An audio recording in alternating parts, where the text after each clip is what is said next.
pagan friends from the beautiful Bonnie, Scotland. I've had the fortunate luck of coming back to Scotland in this beautiful time of the year. It's an absolutely stunning hot day. It's a complete contrast to when I come in March to film the original video that was absolutely pissing it down. So what I've done, I've gone back to some of the locations just to get a few more bits of footage, see if I can get some better shots and line them up a bit better. And also I'm going to try and find other locations that I didn't go to in the original video due to time or due to weather. But like I say, it's absolutely stonking. It's July the 15th, Monday, July the 15th, and it's such an absolutely stunning place. I'm sitting here now on Giant's Grave. Just down there is that road where the procession come round, led by Lord Summerall, and it goes round the bend there. I just nearly got wiped out by a tourist coach. You'll see that in the video. I've just finished my jig and got out of the way, so that was quite lucky. But yeah, stay tuned just for a bit of a video tweaking some of the locations.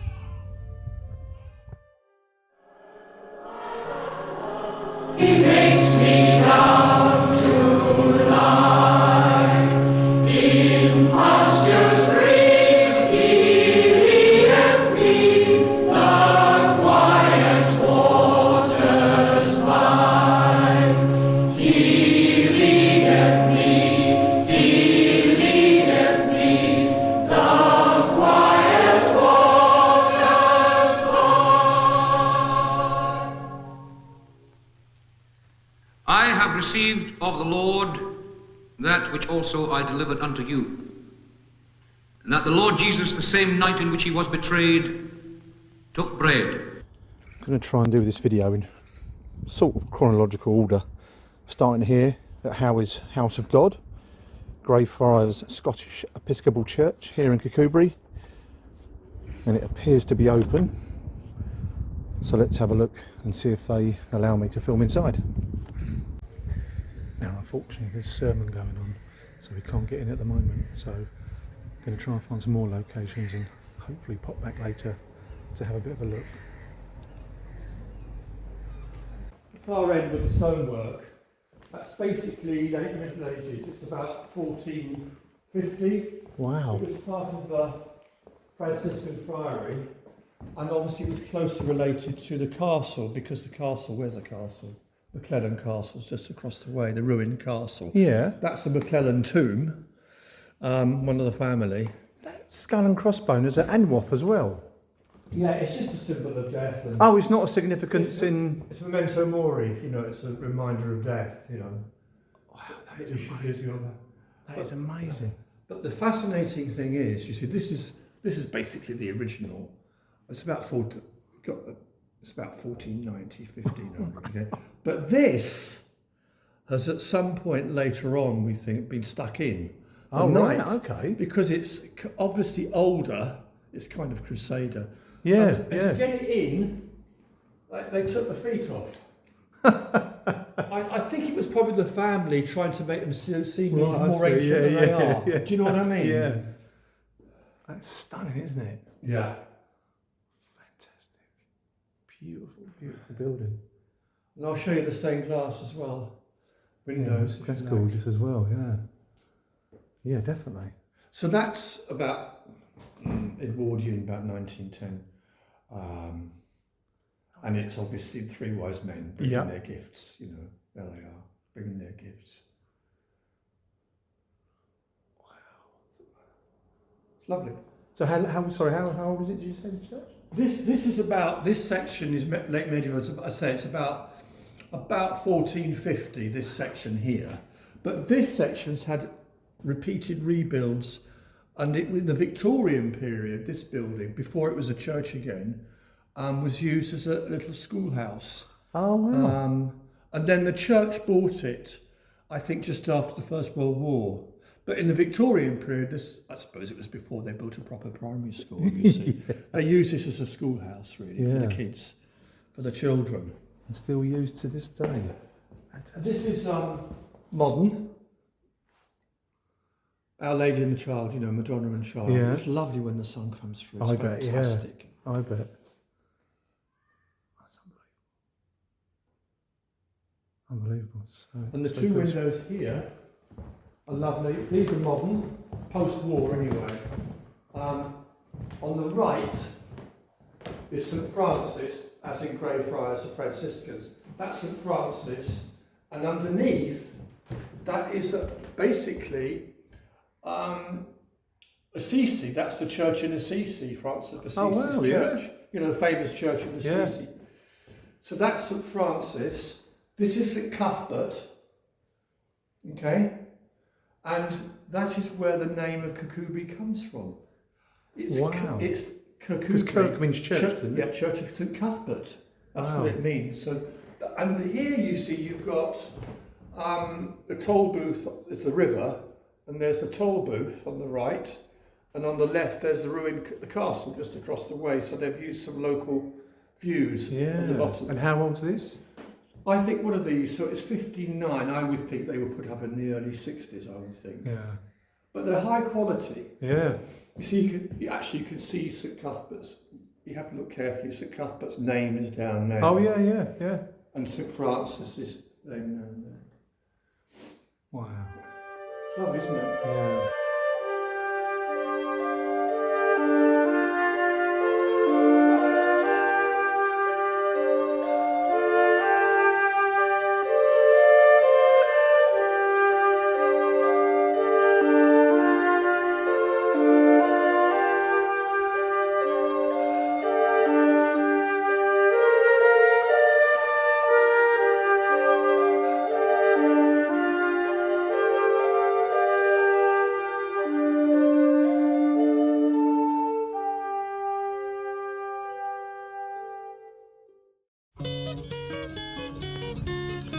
And we see Howie walk along here on them cobblestones. On a Lammas night when corn rigs are bonny beneath. I thought originally it was this one. I think some people do. But I think it's this one. I'm going to try and match the stones up. I think it's that one. So he walks in slow motion along them cobbles which are still there.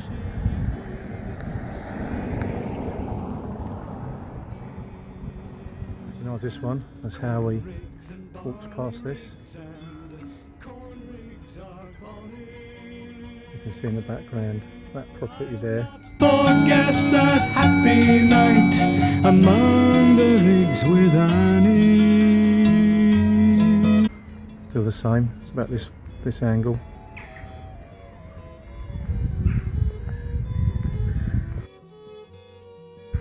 But also, when Howie's looking for Owen, he goes in this door here to try to find her. These two locations are right opposite the church where we see him at the beginning, which hopefully I will get into. If you come round right, it's overshadowed by this huge castle.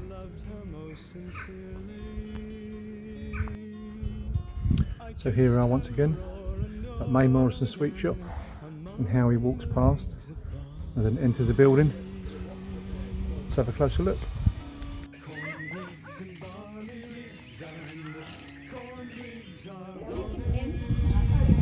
There it is, May Morrison Sweet Shop. There's now an art gallery. We'll come along here.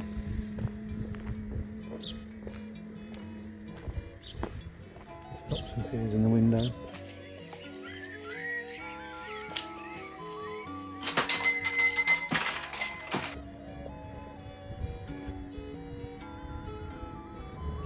Got various bits.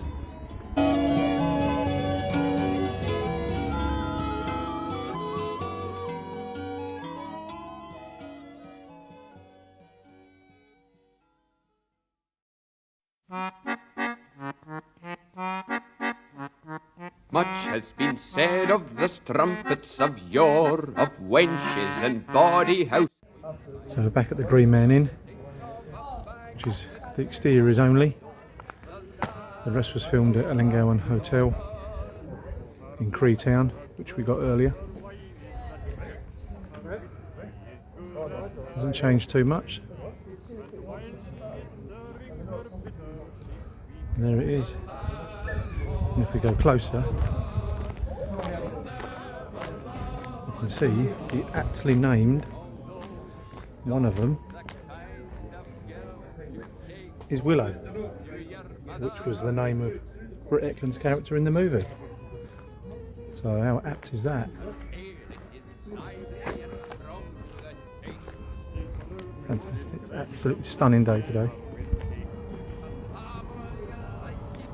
We're not to waste The landlord's daughter, and when her name is mentioned, the parts of every gentleman. So we are now outside the Ellengowan Hotel, which has been closed for quite a while.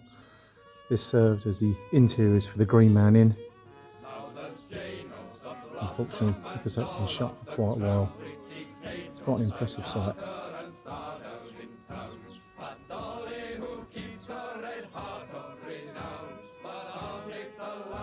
Right, we are now at the side entrance of the Ellengowan Hotel, and these two double doors here you see in the movie, but only from the internal when Howie comes through the bar area.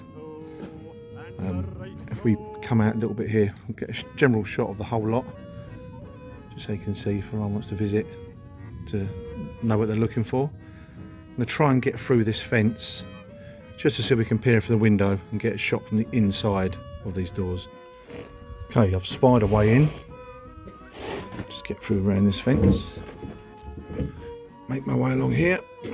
And there we are, through the window. The Green Man Inn. And that opening there, them double doors there, which I showed you a minute ago, that's where Howie come in through into the bar area. Most of the scenes were shot facing from front to back, so you don't get a chance to see a lot of it.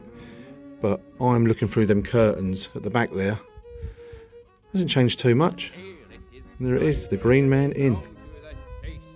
Brewed with discretion and never with haste. You can have all you like if you swear not to waste the landlord's daughter, and when her name is mentioned, The parts of every gentleman do stand up. Whilst I was in Kirkcudbright, just walking about, I stumbled across the local village fete. And I met this guy called Alistair Scowler, who owns Five Kingdoms Brewery, and they do some fantastic ales and beers, and they do some Wicker Man themed ones, which are absolutely superb. And I was chatting to him, and obviously I bought half a crate off of him, but I digress. Anyway, I told him what I was doing up in Scotland, doing this Wicker Man pilgrimage, and he had some stories about Robin Hardy. I'm Alistair Scowler. I own Five Kingdoms Brewery and Steam Packet in Isle of Luton. I was told a story about my father, who was the publican when we filmed The Wicker Man, that the director, Robin Hardy, ended up staying at our house because he basically got that fed up with the cast because it was so difficult, and he brought the curtain poles down in our living room, conducting Elgar while drunk at about 4 in the morning. But my father took great delight in recounting that story. And you will not get that story anywhere else. No, it certainly won't. Thank you very much, buddy. Appreciate that. I'm Alden McGregor. Another story that Alistair told me, which unfortunately I failed to get on camera, was regarding Lindsay Kemp, the great Lindsay Kemp, who played McGregor, the landlord. After a tough day's filming, apparently he would come down into the bar area, dressed in his best drag regalia. Remember, this is the early 70s and the bar was full of gruff Scotsmen. So he would come down looking all fine and continue to drink the bar from left to right and absolutely clear it out. Apparently he was a bit of a legend, and that's another story that you're not going to find anywhere else.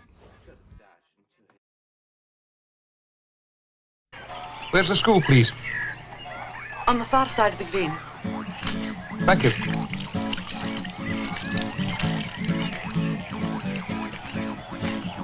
In the woods there grew a tree, and a fine, fine tree was he. and on that tree there was a limb, and on that limb there was a branch. So here we are in Anwerfold Kirk, the church. This is where the maypole would have been.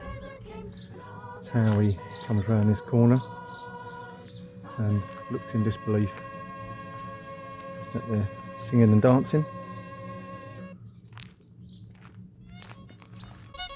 And on that bed there was a girl, and on that girl there was a man. From that man there was a seed, from that seed there was a boy, and from that boy there was a man, and from that man there was a grain, and from that grain there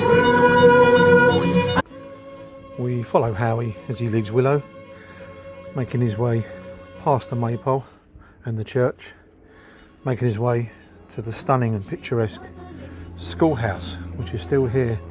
Looks exactly the same. We are about 5 to 6 miles from the exteriors of the Green Man Inn, which was in Gatehouse of Fleet, so not too far away. Let's have a closer look. So obviously Howie and the school teacher chat here for a little bit, walk along this pathway out, and while Howie crosses the road into the church.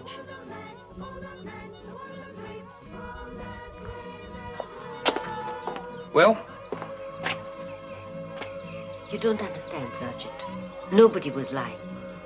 I told you plainly, if Rowan Morrison existed, we would know of her. You mean she doesn't exist? She's dead? You would say so. Oh, come on. She's either dead or she's not dead. Here, we do not use the word.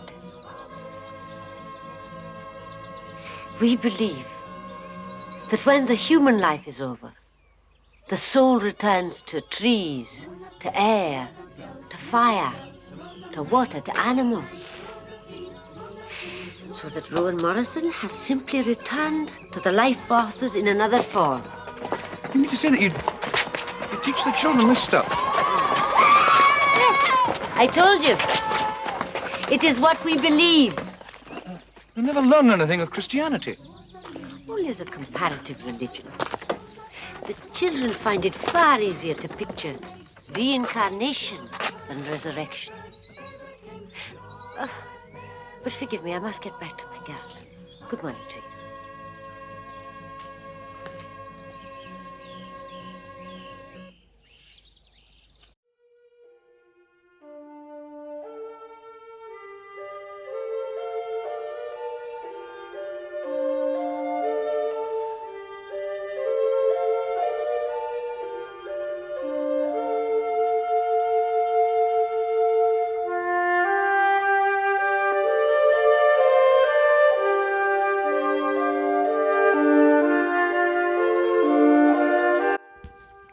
So this is the shot as Howie comes in. See the top of that tombstone. We follow him along. We reach the tombstone over there.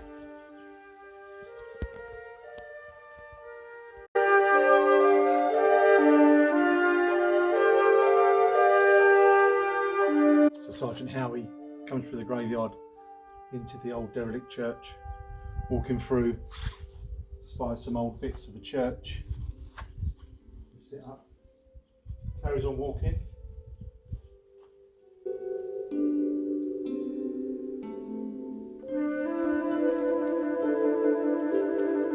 And we clearly see this. And as he makes his way around the corner,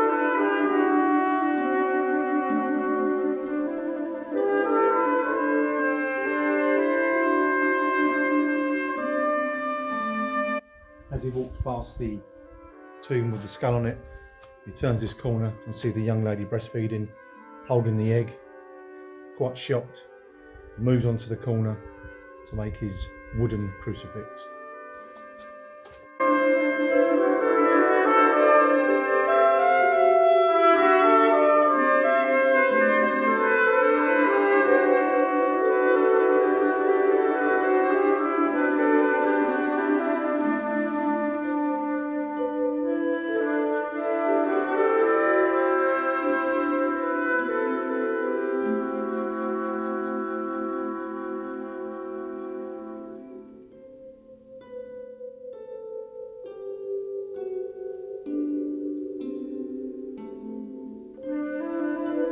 So as Sergeant Howie passes his tomb with the skull on it, past the breastfeeding young lady holding the egg, he notices the state of this once grand Christian church. Walks up to this concrete plinth with an empty apple box, smashes it up, forms his own crucifix, and lays it back on the concrete plinth as a mark of respect for this once fantastic Christian church. Fantastic location this, recommend coming.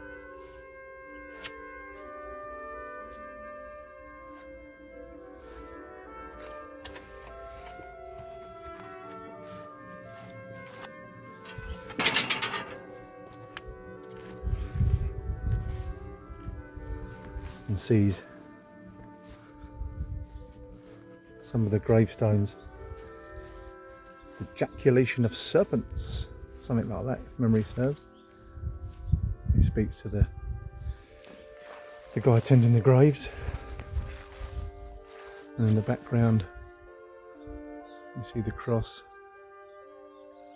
of the old boy.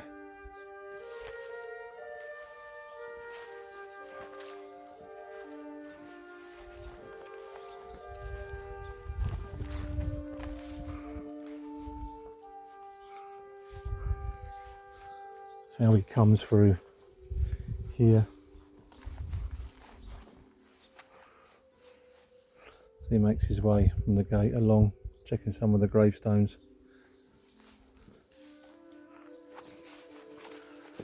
Then he enters through here.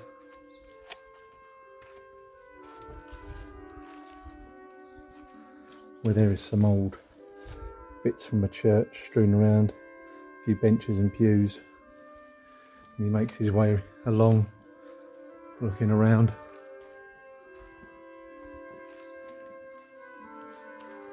And we clearly see this, and as he makes his way around the corner, this is where the young woman is breastfeeding. And there was stone plinth here where Howie threw away the apple box and made a crucifix out of the splintered bits of wood. There used to be iron gates there. You see that in the film.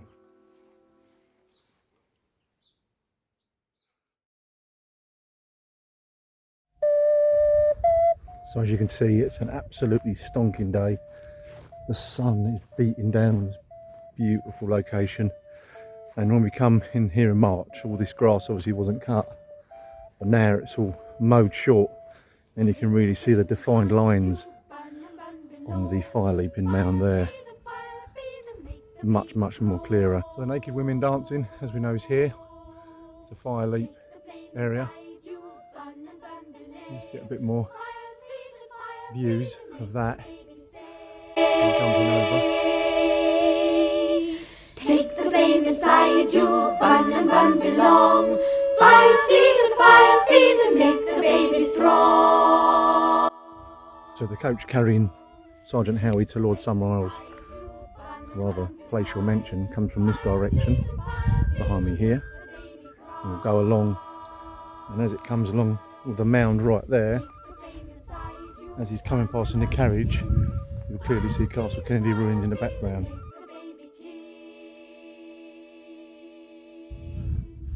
But if we turn around, and the mounds are much clearer.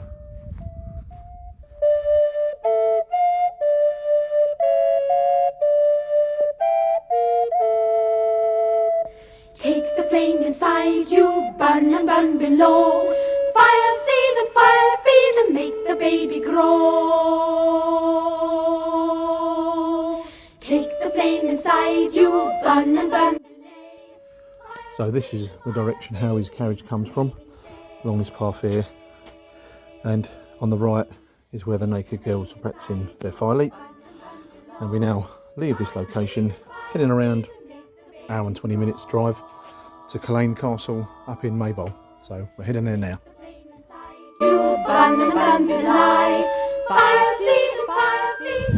So we left Castle Kennedy Gardens straight to this location with Howie's horse-drawn carriage as it comes across here, heading towards Lord Summerall's residence. Again, completely different location. It's about an hour and 20 drive from Castle Kennedy Gardens, so it's quite a schlep. There it is.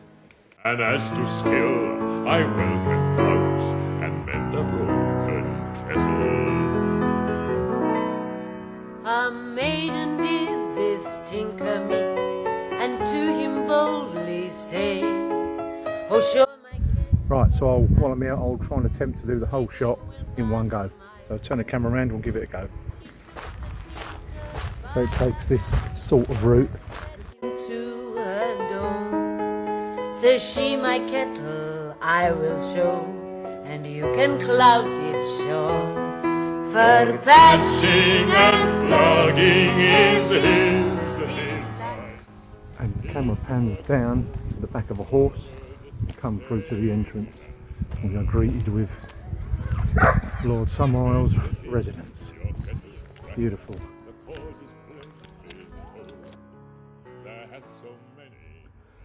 Well, unfortunately, you can't film inside Culzean Castle itself, but you can take photos. So I have a few photos here of the room where we see Howie and Summerall enter, which is pretty much untouched. You know, 50 odd years ago. The paintings are still here, the table is still present, and so is this pop-up cutlery contraption that Summerall uses to get a knife from. And you can actually hire this room for events, and was used a couple of days prior to me visiting. Imagine that, having a function at Lord Summerall's dining room. Oh, that's perfect.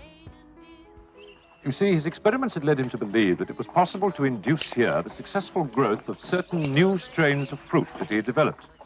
So, with typical mid-Victorian zeal, he set to work.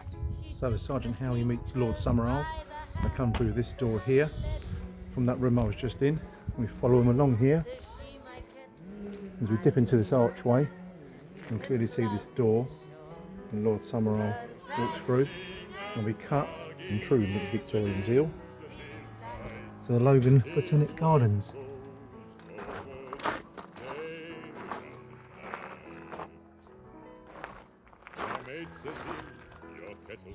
So my time at Culzean Castle comes to an end. I didn't think there was much to see here for Wicker Man and stuff, but honestly it's packed. And one of the rooms is still there that they used, plus the table. The room's been moved a little bit, a painting's been moved, but that's about it. And it is absolutely well worth coming to. I mean, put it at one of the top of the list, to be fair.